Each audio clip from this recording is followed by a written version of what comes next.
Hi guys, तो आज हम बात करते हैं कि क्रिएटिव थिंकिंग को कैसे एनहेंस करें। एक छोटी सी एक्सरसाइज बताऊंगा, थोड़ी सी फनी लगेगी बट काफी इंटरेस्टिंग है, ध्यान से सुनना।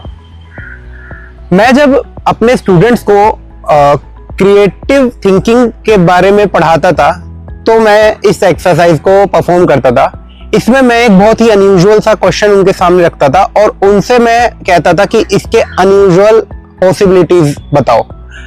अनयूजुअल आंसर्स कुछ भी हो सकता था, उसमें कोई रूल्स नहीं होते थे। जैसे कि एक एग्जांपल लेता हूं, मैंने उन्हें एक बार कहा कि मान लो आज हमारे साथ डायनासोर्स होते तो क्या होता। उन्होंने कुछ बहुत ही ऑब्वियस जवाब दिए कि वे बहुत ही हानिकारक हो सकते थे, वे तबाही मचा सकते थे, जैसा कि उन्होंने मूवीज में देखा है। मगर मैंने उनसे कहा कि नहीं, मुझे अनयूजुअल आंसर्स चाहिए। जैसे कि मान लो अगर कोई बड़े पावरफुल डायनासोर्स हमारे साथ होते तो हम उन्हें वे ऑफ ट्रांसपोर्टेशन की तरह भी यूज कर सकते थे, जैसे हम हाथियों का इस्तेमाल करते हैं। तब उन्होंने काफी अच्छे क्रिएटिव आंसर्स दिए। जैसे कुछ ने कहा कि सर उनका यूज तो लेदर इंडस्ट्री में भी हो सकता था, उन्हें पाला जा सकता था लेदर इंडस्ट्री के लिए, उनको सर्कस में यूज कर सकते थे, और भी काफी सारे जवाब। ऐसा क्यों किया जाता है? ताकि वे एक नॉर्मल जो नॉर्म चल रहा है उससे थोड़ा सा अलग हटकर सोचे, थोड़ा सा अनयूजुअल सोचे, भले ही वो प्रैक्टिकली पॉसिबल ना हो। ऐसे ही करके आपकी क्रिएटिव थिंकिंग एनहेंस होती है।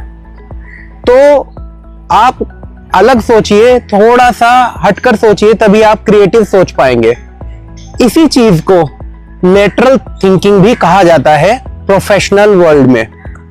जब कोई प्रोडक्ट डिजाइनर या कोई भी स्ट्रेटेजिस्ट किसी भी डिजाइन को सोचने के लिए या कुछ भी स्ट्रेटेजी बनाने के लिए सीधे जवाब नहीं ढूंढ पाता, तब उसको लेटरल थिंकिंग यानी कुछ हटकर सोचना पड़ता है। आर्ट स्कूल्स में, डिजाइन इंस्टीट्यूट्स में एक और एक्सरसाइज कराई जाती है जिसका नाम है ऑल्टरनेटिव यूज टेस्ट। इसमें क्या होता है, इसमें एक ऑब्जेक्ट रखा जाता है स्टूडेंट्स के सामने और उन्हें कहा जाता है कि इसके क्या क्या यूजेस हो सकते हैं, ज्यादा से ज्यादा जल्दी बताओ। फॉर एग्जाम्पल, कोई भी सामान रख दिया, जैसे एक बोतल का ढक्कन। अब इस बोतल के ढक्कन के क्या क्या यूज हो सकते हैं वो बताने हैं। तो एक ऑब्वियस जवाब तो ये कि बोतल बंद करने के काम आएगा, लेकिन और क्या क्या जवाब हो सकते हैं? तो स्टूडेंट्स थोड़ा सा अलग हटकर सोचते हैं कि शायद ये चींटियों का घर हो सकता है, शायद इसको कहीं मारने के काम आ सकता है, शायद ये कोई टॉय कार की पहिए हो सकते हैं, कुछ भी हो सकता है। इस तरह की एक्सरसाइज करके आप ऑल्टरनेटिव्स ढूंढ पाते हैं किसी भी यूज केस का।